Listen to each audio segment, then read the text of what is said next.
Hello friends, welcome to my YouTube channel Excel Freak.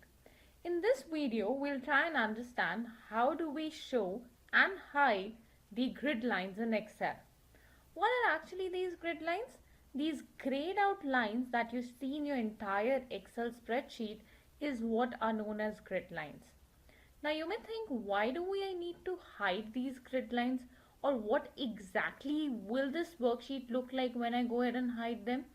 So let me show you a glimpse wherein my grid lines are hidden.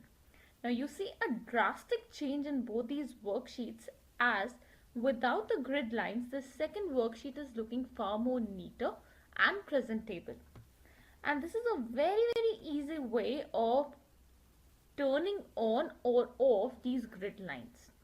All you need to do is you need to click on your view tab, and here you have this option of grid lines, which is by default checked, which means that's the reason why you're able to see these grid lines.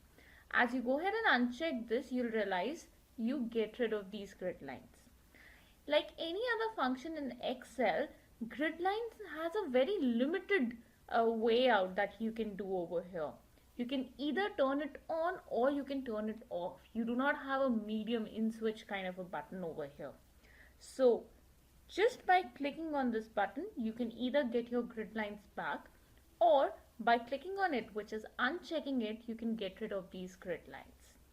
Do try it out, and if you face any issues, feel free to reach me at msexcel.freak@gmail.com. Also, please do like and subscribe my channel. See you.